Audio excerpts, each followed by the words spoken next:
They freak out, oh, my bees are dead, my bees are dead. So they go out and they open their hive. The bees weren't dead, but they are dead now because you opened that hive and they got cold. Never, ever open your hive in the winter, okay?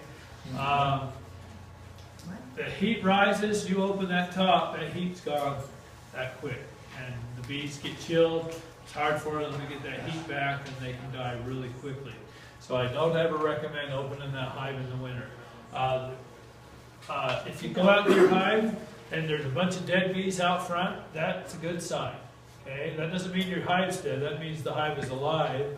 It's warm enough that the ones that did die in there, the other bees picked them up, carried them out, threw them outside the hive. They want to keep that hive as clean as possible, so they will actually physically carry them out and throw them out the front. There won't be any drones left because the drones get kicked out before winter, because the women don't want the drones in there at all in the winter. So the guys, we get kicked out in the fall. I guess we just have to fend for ourselves out there. If you do see them out front, that's a good sign. Don't worry about that. You want warmer temperatures for them to come out. You can also lift up the hive to check for weight. And I recommend doing this right after you've got them all set for winter. You've got all your bees on there. Come to your hive after dropping together and lift up the back of it. Feel how heavy it is. Okay, okay, that's pretty heavy. And a month or so later, come out. When you're out there, do it again. Okay, it's getting a little lighter. You come out in February, you pick it up, oh, it's really light. Okay, that means it's probably all their honey's gone. Okay, if that's the case, hopefully you have a candy board super on there. If you have a candy board super, a lot of times you can open your top a little bit because that's going to protect that. But I recommend doing it on a warmer day. This year we've had plenty of those. But if it's over 55 degrees, the bees are out flying around.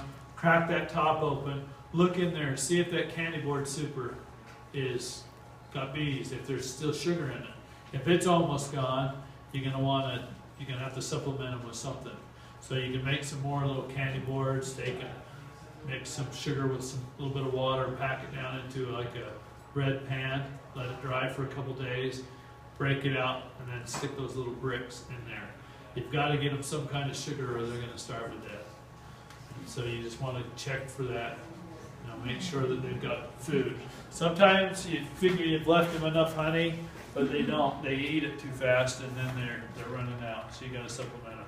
But you can't put a liquid feed on until it's consistently warm. People will say, well, it's warm today, so they put the liquid feed on. That night it gets below 32 degrees. It freezes, and then they got that block of ice sitting right on top of their bees, and it freezes all their bees. So I don't recommend liquid feed in the spring until it's warmer.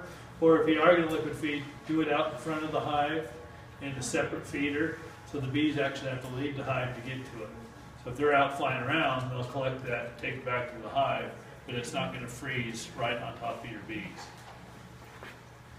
Other than that, winter is the time to get your equipment ready for the next season. So if you have any boxes that need to be painted, paint those, clean up your excess frames, clean your bottom boards, get everything clean, ready to go. Get some extra equipment built, so if your bees survive the winter, you might have to split them, because in the spring they're going to want to do what's called swarming. They build up really quick. The queen will leave with half the hive, and a new queen will start in the old hive. And so you don't want that to happen, so you'll split them, and then you'll have an extra hive. Hopefully you can either take that or you can put it in a nuke box, you can sell them, give them to your friends, whatever, but there's lots of different things. We have a class coming up on the 28th. It's called Second Year Beekeeping. Alan Brown will be teaching that, and he will be talking about doing splits and stuff to do with your bees once they overwinter, how to take care of them from that point.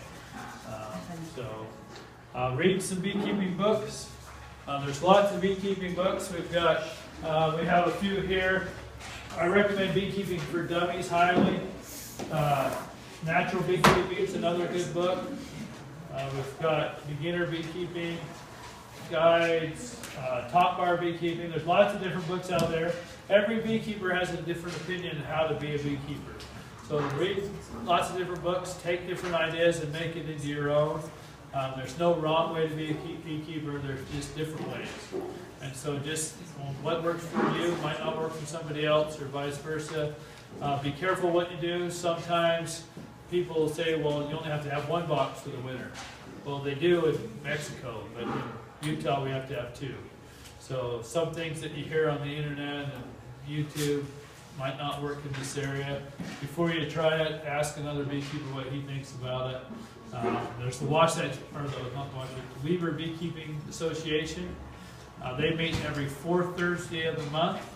They meet right here in the store. It's just a free beekeeping association. A bunch of beekeepers get together and talk about bees, and it's fun. They have a raffle and do different things. We'll have a picnic during the year. So that's a fun thing, way to get to know beekeepers and get help that way. So feel free to come to those. But other than that, just enjoy your honeybees. Thank you.